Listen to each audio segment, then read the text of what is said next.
November 8, 1942. Richmond, California. 12:01 in the morning.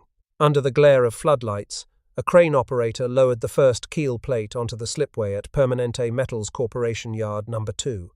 Around him, thousands of workers swarmed across the shipyard like ants, welding torches, throwing sparks into the night air.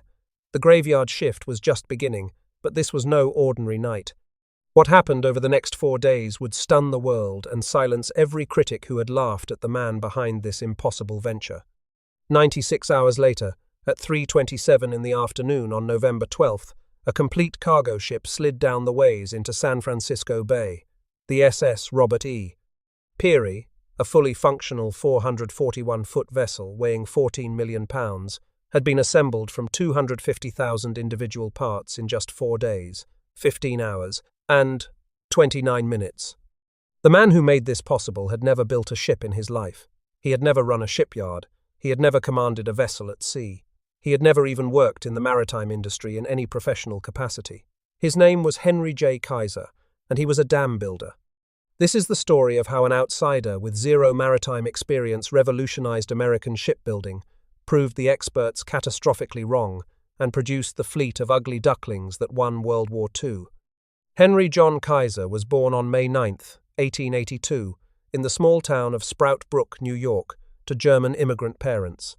His father was a shoemaker, and the family had little money. Young Henry left school at age 13 to help support his family, finding work as a dry goods salesman in Utica. He was restless, ambitious, and utterly unwilling to accept the limitations that poverty placed on his future. By age 20, through sheer hustle and determination, he was running a photography studio in Lake Placid.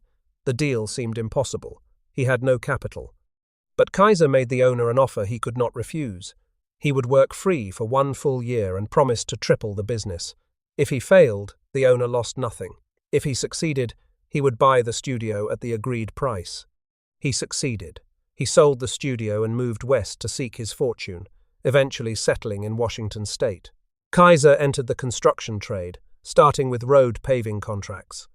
In 1914, he founded Henry J. Kaiser Company Limited, one of the first firms to deploy heavy machinery for road building on a massive scale. While other contractors relied on manual labor and animal power, Kaiser brought in trucks, tractors, and equipment that multiplied what his workers could accomplish. His pattern was already taking shape. Enter an industry where he had no experience, study how things were done, find a better way, outperform the incumbents, move on to bigger challenges. In 1927, Kaiser won a contract to build 200 miles of roads and approximately 500 bridges in Cuba. The project was completed ahead of schedule and under budget. His reputation grew. Then came the project that transformed him into a national figure, the Hoover Dam. The scale was almost incomprehensible. The dam would rise 726 feet from the bedrock of Black Canyon, containing 3.25 million cubic yards of concrete. No single company could handle such a project. Kaiser helped organize a consortium of 6 Western construction firms, known simply as 6 companies, to bid on the contract.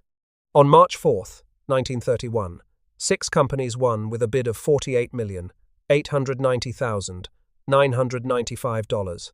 The bid came within $24,000 of the government's own confidential estimate, a feat of calculation that impressed federal officials.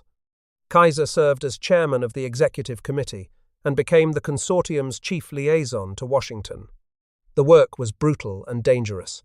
Temperatures in the canyon reached 140 degrees.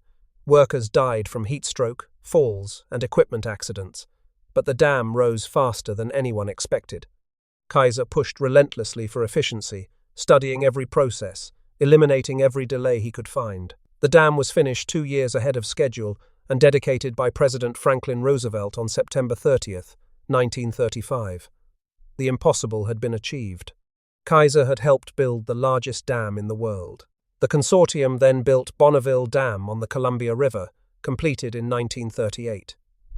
They built Grand Coulee Dam, with its spillway completed in 1942. Kaiser also worked on the San Francisco to Oakland Bay Bridge, and launched his own cement company when established firms tried to lock him out of supplying Shasta Dam. By 1938, Kaiser had completed over 1,000 projects worth $400 million. They called him Mr. Can-Do. He maintained a permanent office in Washington and cultivated deep political relationships. He had direct access to the Roosevelt administration and knew how to work the levers of government contracting. But ships were another matter entirely. Ships were not dams or roads or bridges. Ships floated. Ships moved through hostile waters. Ships required entirely different engineering principles, different materials, different skills. The established maritime industry had its own traditions, its own unions, its own way of doing things. Outsiders were not welcome. When Kaiser announced his intention to build cargo vessels for the war effort, the established East Coast shipbuilding industry reacted with open contempt. These were men whose families had built ships for generations. Their fathers and grandfathers had constructed vessels in the same yards, using the same proven methods perfected over centuries. Shipbuilding was a craft, they insisted, an art form passed down through apprenticeships that lasted years. Traditional shipbuilding was not a manufacturing process, they argued. You could not simply apply automobile assembly techniques to maritime construction. Ships were too complex, too demanding. The skills required took years, sometimes decades, to master. A rivet gang needed 6 months of intensive training before they could be trusted with structural work. Welders needed even longer to develop the precision required for watertight seams. Kaiser proposed welding instead of riveting, a technique that many experts considered fundamentally unsuited for ocean-going vessels. Welding had been used for small boats and specialized applications, but never at scale for cargo ships. The metallurgy was uncertain. The training requirements were unknown. The risks were enormous. He proposed prefabricating massive hull sections in workshops miles from the shipyard, then transporting them to the slipways for assembly. This had never been done in shipbuilding. Ships were built from the keel up, piece by piece, in a single location. The idea of building a ship in scattered workshops and then assembling the pieces like a puzzle seemed absurd. He proposed construction timelines that seemed physically impossible. While established yards took 8 to 12 months to build a cargo ship, Kaiser talked about building them in weeks. When Kaiser told British and American officials how fast he thought he could build ships, they thought he was delusional. No one had ever built ships that fast. The laws of physics, the limitations of materials, the skills of workers, all seemed to forbid it. United States shipbuilders on the East Coast actively discouraged politicians in Washington from giving contracts to Kaiser's company. They assured bureaucrats that they could handle any military need themselves, though they were slow to expand their own capacity. They warned that Kaiser's methods would produce shoddy, unsafe vessels. They predicted disaster. One established builder reportedly summed up the industry consensus with brutal simplicity. A dam builder has no business building ships. They were about to be proven spectacularly wrong. The crisis that created the Liberty Ship program began in the waters of the North Atlantic. By 1940, German U-boats operating from newly captured French ports had established a stranglehold on Allied shipping. After the fall of France in June, Admiral Karl Dönitz's submarine force gained access to bases at Brest, Lorient, Saint-Nazaire, La Pallice, and Bordeaux. The Kriegsmarine now controlled 2,500 miles of Atlantic coastline, allowing submarines to reach their hunting grounds faster and stay on patrol longer. Dönitz developed the Wolfpack tactic, coordinating multiple submarines to attack convoys simultaneously from different directions. The results were devastating. In the first year of unrestricted submarine warfare, German U-boats sank an average of 33 Allied ships per week. Merchant sailors died by the thousands, their ships torn apart by torpedo explosions, their bodies left to freeze in the North Atlantic. Britain, an island nation dependent on imports for food, fuel, and raw materials, faced the genuine possibility of being starved into submission. The country imported 55 million tons of supplies annually before the war. Now those supplies had to run a gauntlet of submarines, surface raiders, and aircraft. Winston Churchill later wrote that the Battle of the Atlantic was the dominating factor all through the war. Never for one moment could we forget that everything happening elsewhere, on land, at sea, or in the air, depended ultimately on its outcome. The German submarine commanders called it the happy time. From July 1940 through October, their U-boats ranged almost freely across the Atlantic shipping lanes, picking off merchantmen with near impunity. In a single month, October 1940, submarines sank 63 ships, totaling 352,000 tons. The Royal Navy simply did not have enough escort vessels to protect every convoy, and merchant ships sailing independently were sitting ducks. The cargo going down with those ships was desperately needed: food for a nation that imported half its calories, oil for aircraft and vehicles, steel and aluminum for factories, weapons and ammunition for armies fighting in North Africa. Every ship that sank represented not just lost cargo, but lost lives, lost time, and lost hope. In autumn 1940, a British purchasing mission arrived in the United States, seeking shipyards to build 60 cargo vessels. Britain desperately needed tonnage to replace its mounting losses. The math was simple and terrifying. If sinkings continued to outpace construction, Britain would slowly starve. Every existing American shipyard was already committed to Navy contracts for warships. The admirals had their own priorities. The British found only 3 partners willing to take on merchant ship work: Todd Shipyards, an established ship repair firm willing to give the newcomer a chance; Bath Iron Works in Maine; and Henry Kaiser. On December 20th, 1940, contracts were signed for 60 Ocean-class cargo ships based on a simple British tramp steamer design. These were not yet Liberty ships, but their predecessors. 30 would be built at a new yard in South Portland, Maine, 30 more at a new yard in Richmond, California. Kaiser began construction on the Richmond shipyard almost immediately after signing the contract. The site was nothing but tidal mudflats on the eastern shore of San Francisco Bay. Workers arrived with equipment and began driving piles into the soft ground. Within months, the yard was taking shape. The design chosen for mass production traced its origins to a humble British tramp steamer called the North Sands, 9,300-tonner. It was a simple, sturdy freighter designed by J.L. Thompson & Sons at their yard in Sunderland, in northeastern England. The style dated back to vessels built in Newcastle upon Tyne as early as 1879. These were not elegant ships. They were workhorses, designed to carry cargo reliably and cheaply. The United States Maritime Commission, chaired by Rear Admiral Emory S. Land, with Vice Chairman Admiral Howard Vickery, adapted the British design for American mass production. The naval architecture firm Gibbs and Cox of New York made critical modifications to suit American capabilities and resources. Coal-fired Scotch boilers became oil-fired water tube boilers, since America had abundant petroleum from Texas and California, but limited coal mining capacity compared to Britain. Riveting was largely replaced by welding, which accounted for 1/3 of labor costs under traditional methods. The split deckhouse was consolidated into a single midship structure for easier construction. In January 1941, President Roosevelt announced a $350 million emergency shipbuilding program to construct 200 additional vessels.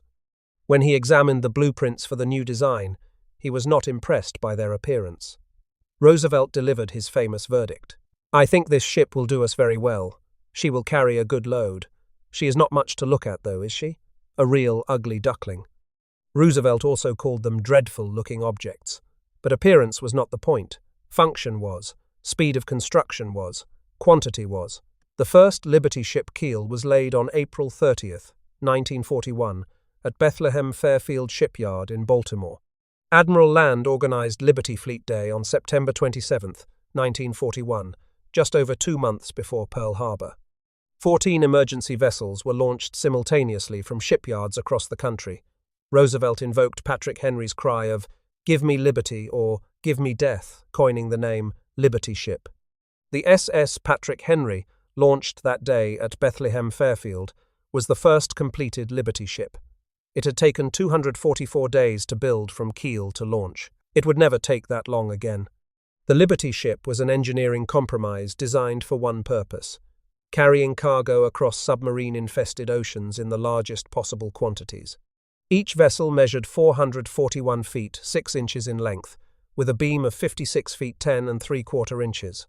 Fully loaded, she drew approximately 27 feet 9 inches of water. Her deadweight tonnage was approximately 10,800 tons, with 5 cargo holds, 3 forward of the bridge and 2 aft. The power plant was deliberately archaic. a triple expansion reciprocating steam engine producing 2,500 indicated horsepower, giving a cruising speed of 11 knots. Steam turbines were more efficient and faster, but they required precision double helical reduction gears that only a handful of specialized manufacturers could produce. All were committed to Navy warships. The triple expansion engine was cheaper, simpler, could be built by 18 different companies, and operated by relatively inexperienced engine room crews.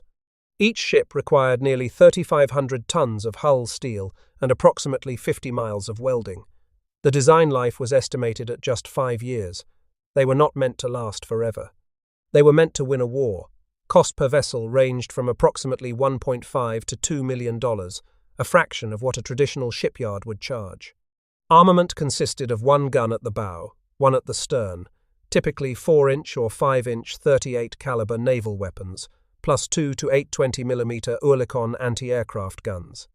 The crew numbered 44 merchant mariners, plus 12 to 25 members of the Naval Armed Guard who manned the defensive weapons. The official designation was EC2SC1. Emergency cargo, waterline length 400 to 450 feet, steam-powered. Design C1. They were named after famous deceased Americans, beginning with signers of the Declaration of Independence and later expanding to scientists, artists, and literary figures. 17 were named for outstanding African Americans, including the SS Booker T. Washington, christened by the legendary contralto Marian Anderson in 1942. Kaiser's methods were revolutionary precisely because they rejected every assumption of traditional shipbuilding. Where established yards built ships from the keel up with individual steel pieces shaped and riveted into place over 6 to 12 months, Kaiser treated a 441-foot ship like a 250,000-part assembly line product. The core innovation was prefabrication.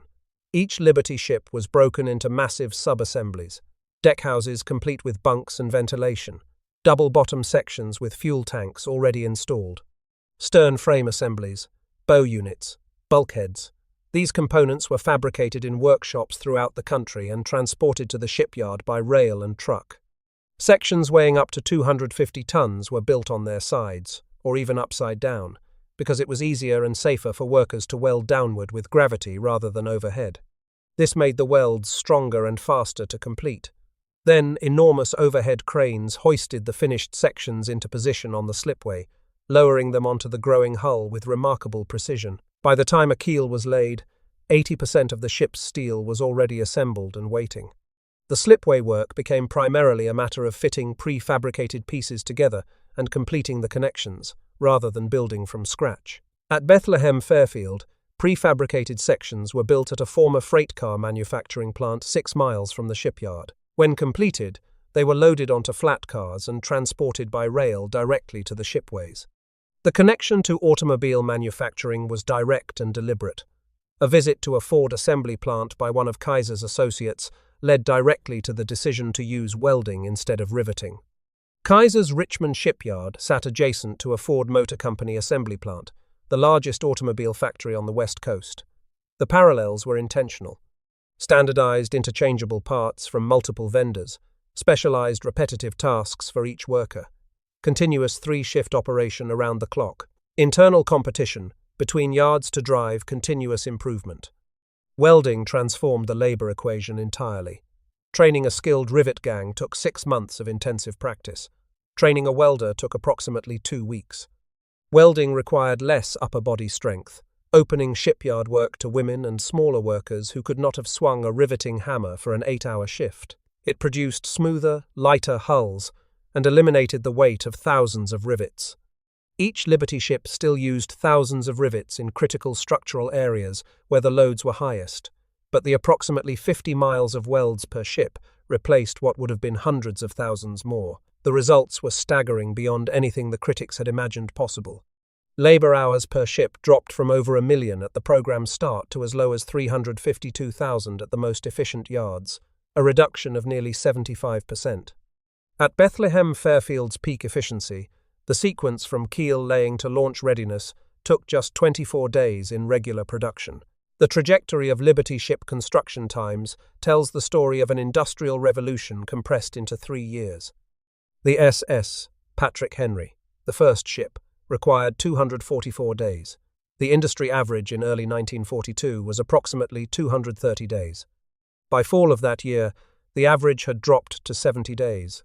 In September 1942, the SS Joseph N. Teal was completed in just 10 days.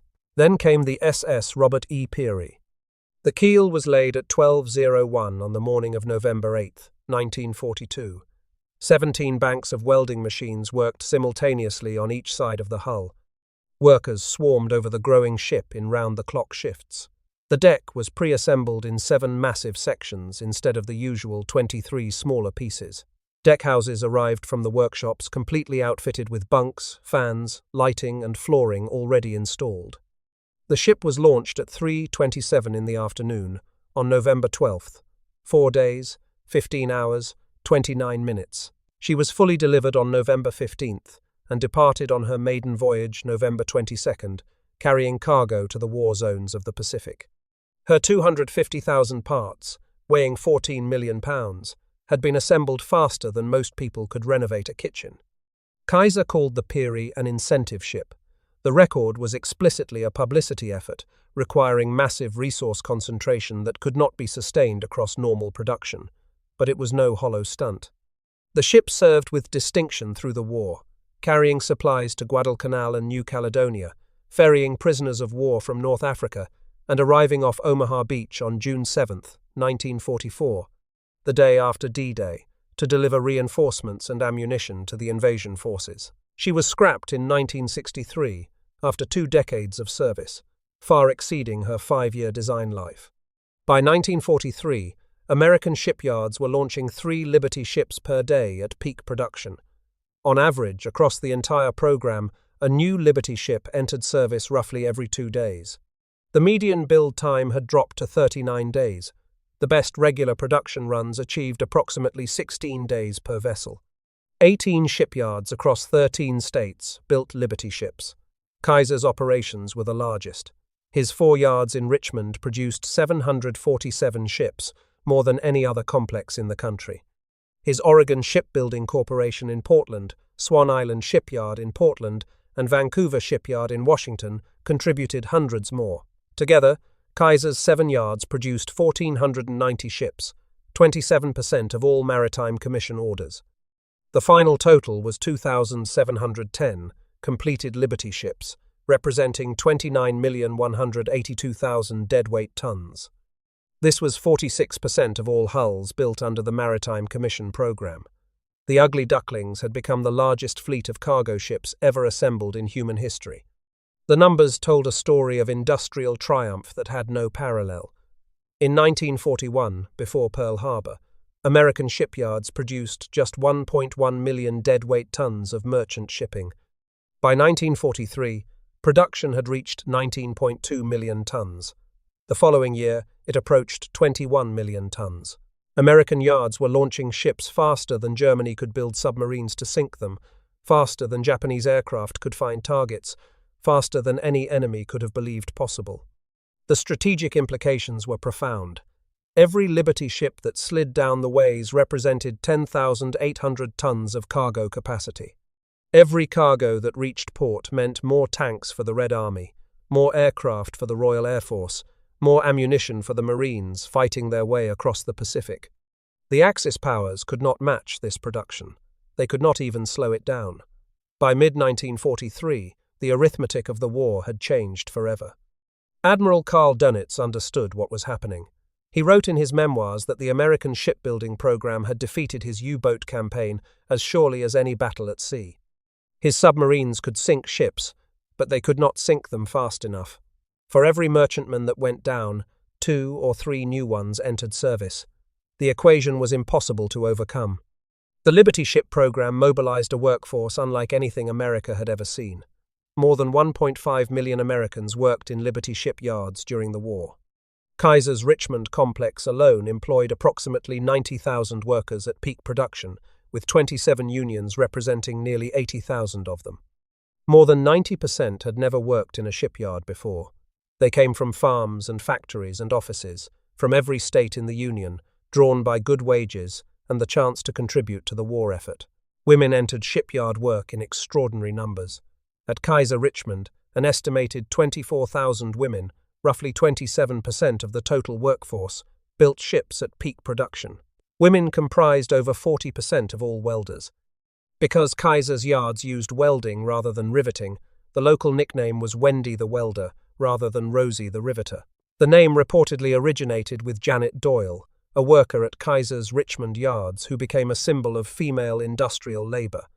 The broader Rosie the Riveter icon originated from a 1942 song by Red Evans and John Jacob Loeb, while Norman Rockwell's famous Saturday Evening Post cover appeared May 29, 1943. The women's stories were remarkable and varied. Maria Isabel Solis Thomas worked as a welder at Richmond, alongside her sister Elvia. Their small frames allowed them to work in cramped spaces between bulkheads that were inaccessible to larger workers. They became specialists in difficult interior welds. Mary Carroll became the first woman hired as a welder at Portland's Swan Island shipyard in April 1942. Her son had enlisted in the military and was missing in the Pacific. She took the job to do something for the war, and perhaps to feel closer to her boy. Jane Tucker, just 16 years old, left Lineville, Alabama with her mother and sister to weld Liberty ships in Savannah. All three women worked as rod welders, fusing sheets of metal in the hulls of the ships. African American workers faced systematic discrimination despite Executive Order 802, signed by President Roosevelt on June 25, 1941. The order, the first federal directive on race since Reconstruction, prohibited discrimination in defense industries. It was prompted by A. Philip Randolph's threatened march on Washington, which would have brought 100,000 black Americans to the Capitol to demand equal treatment.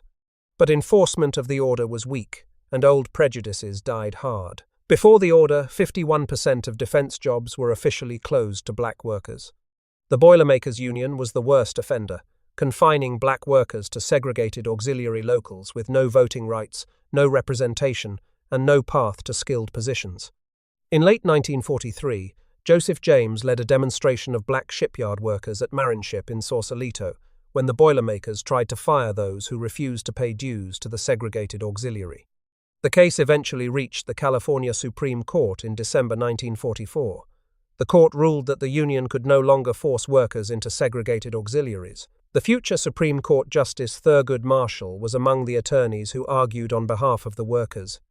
Richmond's African American population had surged from just 270 persons in 1940 to tens of thousands, with workers arriving by trainload from Texas, Arkansas, Oklahoma, and Mississippi. They built ships alongside white workers, learned the same skills, faced the same dangers, and contributed equally to the war effort, even as they fought a second battle for equal treatment. Shipyard work was extraordinarily dangerous regardless of race or gender. Shipbuilding had the highest rates of disabling injuries of all war production industries, 33 disabling injuries per million employee hours in 1943. Workers fell from cranes and scaffolding. They were struck by swinging loads and moving vehicles. They suffered electrical shocks from welding equipment and endured constant exposure to welding fumes and ultraviolet burns that damaged their eyes. Women experienced disabling injuries at higher rates than men, 64.6% versus 41.3% in welding and burning operations, perhaps because they received less safety training or were given more dangerous positions in confined spaces. Kaiser responded with innovations that outlasted the war. He established prepaid healthcare at 50 cents per week deducted from paychecks, with on-site hospitals staffed by full-time physicians. This system became the origin of Kaiser Permanente, which now serves over 12 million members across the United States. He created professional childcare centers operating across all 3 shifts so that mothers could work any hours the shipyard required. He built a dedicated commuter rail system between worker housing and the shipyards. Richmond itself transformed from a quiet California city of 23,000 into a chaotic boomtown of over 100,000, with workers sleeping in all-night movie theaters, converted buses, and makeshift trailer camps when housing could not be found. The Liberty ship's greatest vulnerability stemmed directly from its greatest innovation. Welded construction created hulls that were effectively continuous sheets of steel. In a riveted ship, each steel plate was a separate piece, connected to its neighbors by rows of rivets. If a crack started in one plate, it stopped at the edge, blocked by the rivet holes and the different metal of the rivets themselves. But in a welded ship, the hull was one continuous structure. When a crack started, nothing stopped it. The most dramatic failure occurred on January 16, 1943, when the tanker SS Schenectady, built at Kaiser's Swan Island Yard in Portland, split nearly in half while moored at the fitting-out dock in calm water. The Schenectady was a T2 tanker, not a Liberty ship, but she used the same welded construction methods. The crack propagated across the deck and down both sides almost to the keel, with a report audible for over a mile. The ship had just returned from successful sea trials. Air temperature was near freezing. Only the bottom plates held the two halves together. The Liberty ship SS John P. Gaines broke in half and sank on November 24, 1943, en route from Dutch Harbor in the Aleutian Islands to Seattle. Air temperatures hovered near freezing, and heavy swells washed over the port bow. The crack likely originated at a square cargo hatch corner. 10 crew members were killed, the most significant loss of life from structural failure in a Liberty ship. The scale of the problem was enormous. During the war, nearly 1,500 instances of significant brittle fracture occurred across all welded vessel types. Over a third of Liberty ships experienced some cracking. At least 12 ships total, including 3 Liberty ships, broke completely in half. The cause was a convergence of 3 factors that engineers had not fully understood. First, the mild carbon steel used had excessively high sulfur and low manganese content. This gave it a ductile to brittle transition temperature, averaging around 25 degrees Celsius. Below that temperature, the steel could become catastrophically brittle, shattering like glass rather than bending. Testing showed the steel would fracture in brittle mode at temperatures routinely encountered in the North Atlantic and Arctic convoys. Second, cargo hatches had square 90-degree corners that concentrated stress like the point of a knife. Under load, these corners experienced stress levels many times higher than the surrounding steel. More than half of serious fractures originated at hatch corners. Third, welded construction eliminated the natural crack arresters that existed in riveted ships. Once a crack started in a welded hull, it could propagate at thousands of feet per second, faster than the speed of sound in steel, tearing the ship apart before anyone could react. Constance Tipper, an English metallurgist at Cambridge University, conducted the breakthrough research that saved countless ships and lives. Working for the Admiralty Ship Welding Committee, she proved that fractures did not start in the welds themselves, as everyone had assumed, but in the base steel, as it underwent embrittlement at low temperatures. She developed the standardized Tipper test for measuring ductile to brittle transition temperature, a test still used today. She became the first female full-time faculty member at Cambridge's Department of Engineering. Fixes were implemented progressively. Rounded hatch corners replaced the dangerous square corners. Riveted crack arrestor straps were installed along hull lengths, creating intentional barriers that would stop a propagating fracture before it could tear the ship in two. Steel specifications were tightened to reduce sulfur and phosphorus content. After implementing these modifications, the cracking problem was largely solved. The Liberty ship cracking crisis gave birth to the entire engineering discipline of fracture mechanics, which remains foundational to the design of ships, bridges, aircraft, pressure vessels, and nuclear facilities today. Every modern engineer who studies how materials fail owes a debt to the lessons learned from those cracking hulls. United States merchant mariners suffered the highest casualty rate of any American service branch, 9,521 killed from a total force of 243,000, a rate of 3.9%. This was compared to 2.94% for Marines, 2.08% for Army, and 0.88% for Navy. 1 in 26 merchant mariners died serving their country. An additional 12,000 were wounded, and more than 650 were taken prisoner. In the first year of the war alone, the merchant marine casualty rate was more than 400% higher than the combined rate of all military branches. Approximately 200 Liberty ships were lost during the war, out of 2,710 built. They were sunk by torpedoes, bombs, mines, and kamikaze attacks. They were lost to storms and accidents. They were shelled by surface raiders and strafed by aircraft. and the men who sailed them died in waters around the world, from the frozen approaches to Murmansk to the tropical seas of the Pacific. Many merchant mariners were young, some barely out of their teens, drawn by wages that were high compared to shore jobs and by a desire to serve when the military rejected them for age or physical limitations. Others were veteran sailors who had been at sea for decades. They came from every background, every state, every walk of life. What they shared was a willingness to sail into danger on ships that were targets for every weapon the enemy possessed. The danger was constant and came from every direction.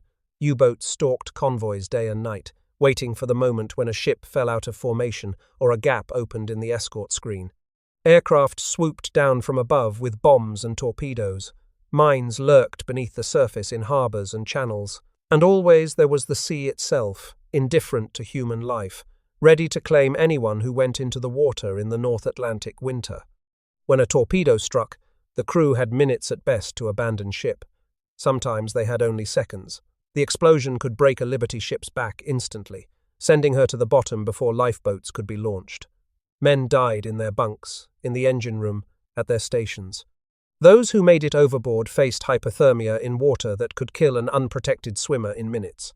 Rescue was never guaranteed. Convoy escorts could not always stop to pick up survivors, when U-boats might be lurking nearby, waiting to torpedo the rescuers. The worst single disaster struck the SS Paul Hamilton on April 20th, 1944, 30 miles off the Algerian coast. Part of convoy UGS-38.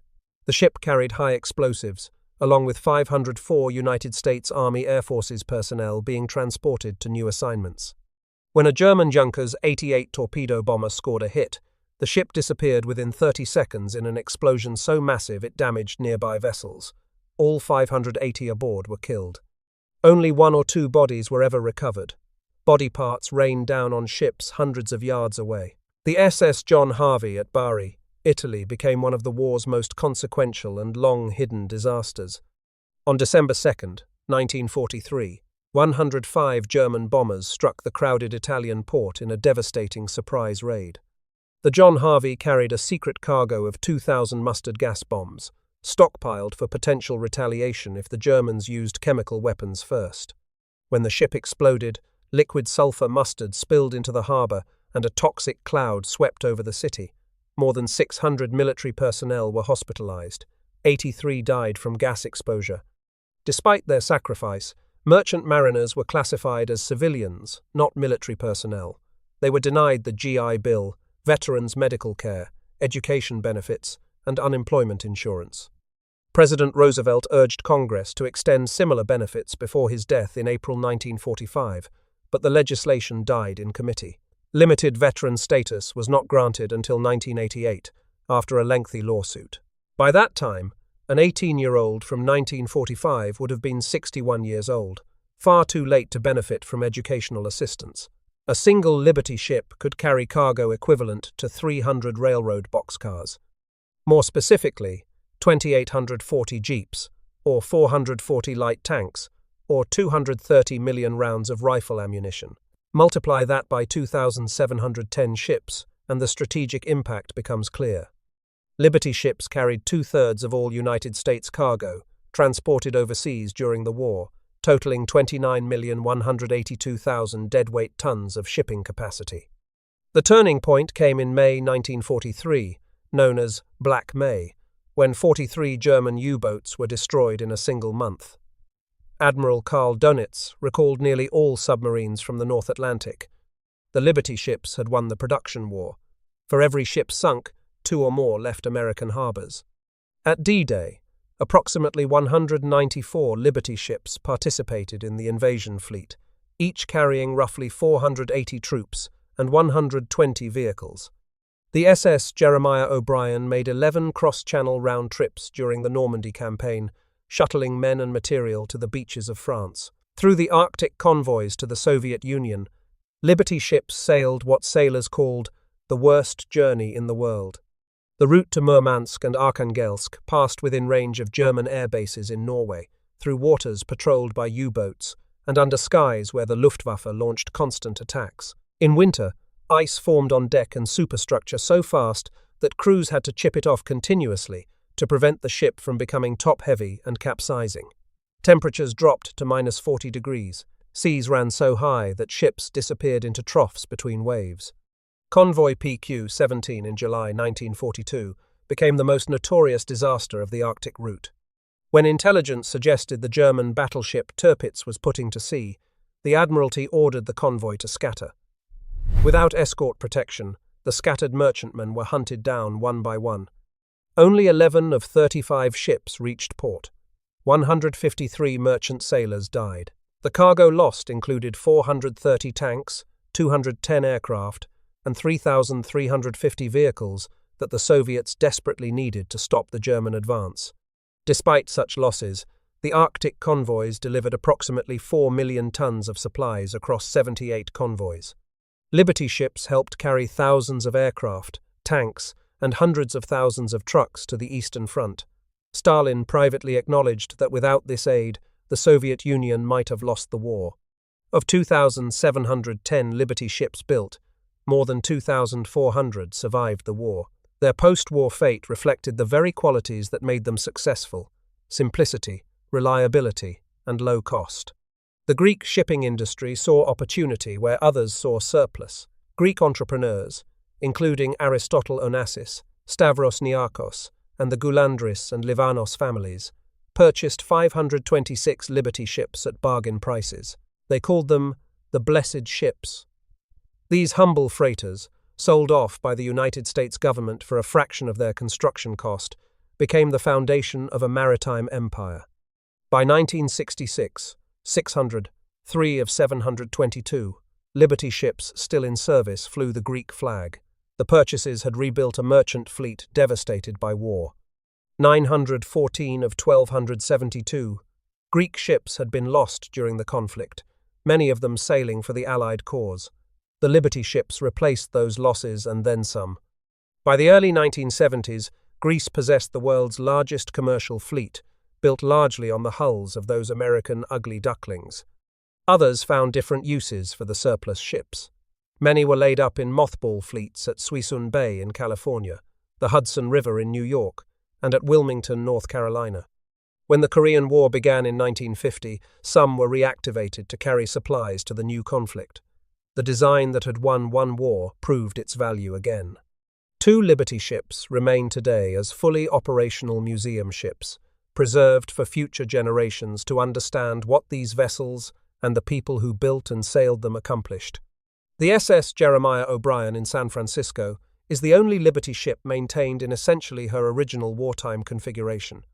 For the 50th anniversary of D-Day in 1994, she steamed through the Panama Canal and across the Atlantic to Normandy, the only large vessel from the original invasion fleet to return under her own power. The SS John W.